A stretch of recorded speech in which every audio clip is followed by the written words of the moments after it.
Hello नमस्ते दोस्तों। आज हम साइंस का एक टॉपिक पढ़ेंगे, वायरस जनित रोग। ये टॉपिक रिटमेंट से मतलब जहाँ पे भी साइंस दे रखा है और उसमें और मानव रोग है ना, उनमें आएगा ये टॉपिक। तो वायरस जनित रोग है सबसे पहले बड़ी माता, इसे स्मॉल पॉक्स कहते हैं और चेचक भी कहते हैं। इसका रोग कारक है वेरियोला वायरस। संक्रमण कैसे होता है? रोगी के संपर्क में आने से होता है। और लक्षण है पूरे शरीर पर संक्रमित तरल से भरे दानों का निर्माण, और संक्रमण ठीक होने के बाद भी त्वचा पर ये गड्ढों के रूप में पाए जाते हैं। और इसका उपचार है, लक्षणों को देख के इसका उपचार किया जाता है। वैक्सीन कौन सा है? Small pox vaccine. और इस वैक्सीन की खोज किसने की थी? एडवर्ड जेनर ने। दूसरा रोग कारक है छोटी माता, इससे कहते हैं चिकन पॉक्स। इसका रोग कारक है वेरिसेला जोस्टर वायरस। इसका संक्रमण कैसे फैलता है? संक्रमित वस्तुओं से रोगी के संपर्क में आने से। और लक्षण है तेज बुखार, पूरे शरीर पर संक्रमित तरल से युक्त गहरे लाल रंग के दाने बन जाते हैं, जो कि संक्रमण मुक्त होने पर ठीक भी हो जाते हैं।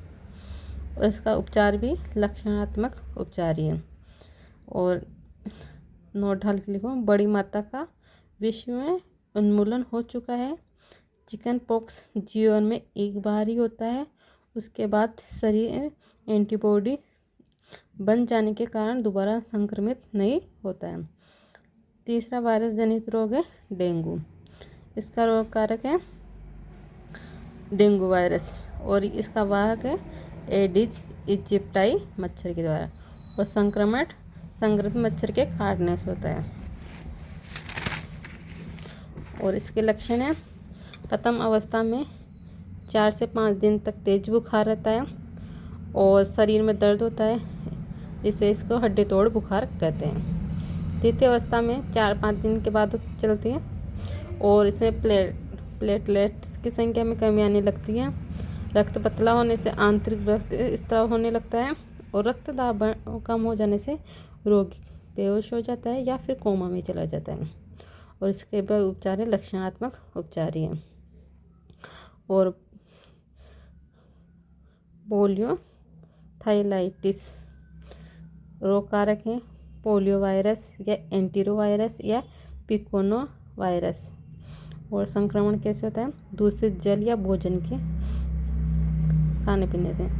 और लक्षण है सर्वप्रथम आंतों में संक्रमण से डायरिया, रोग कारक रक्त होता हुआ अस्थि मज्जा में संक्रमण करता है, साथ ही तंत्रिका तंत्र एवं पेशियों भी प्रभावित, जिससे विकलांगता उत्पन्न होती है।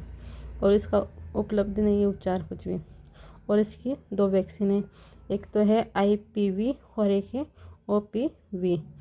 IPV का पूरा नाम है इंट्रा एक्टिवेटेड पोलियो वैक्सीन। इसके खोज करता है शाल्क, और इसको है ना मृत वायरस को शरीर में इंजेक्शन के द्वारा डाला जाता है, जिससे एंटीबॉडी का निर्माण होता है। और OPV का है ओरल पोलियो वैक्सीन। इसके खोज करता है साबिन। इसको है ना जीवित लेकिन रोग उत्पन्न करने की क्षमता से रहित वायरस को मुख्य टीके के रूप में दिया जाता है। और नोट ढाल के लिए मार्च 2014 में भारत पोलियो मुक्त घोषित किया गया है। और मोमपसिया गलसुआ 5वां वायरस रोग जनित रोग कारक है पेरोमिक्सो वायरस। संक्रमण कैसे फैलता है? रोगी के संपर्क में आने पर यह असामान्यतः बच्चों में, लेकिन वयस्कों में भी होता है। और लक्षण है पेरोटिड लार ग्रंथियों में सूजन, जो कि गले तक पहुंच जाती है। कभी ये वायरस रक्त से होता हुआ जननांगों में भी सूजन कर देता है, ऐसे में रोगी बंधे हो जाते हैं। और इसका वैक्सीन है MMR यानी मम्पस मिजलस एवे रूबेला। और इसका भी उपचार लक्षणात्मक उपचार ही है, मिजलस या खसरा या रूबियोला वायरस। इसका रोग कारक है रूबियोला वायरस। संक्रमण रोगी के संपर्क में आने पर लक्षण चेहरे पर, गर्दन पर गहरे लाल रंग के दाने, तीव्र बुखार एवं सांस लेने में परेशानी। वैक्सीन है MMR। उपचार है लक्षणात्मक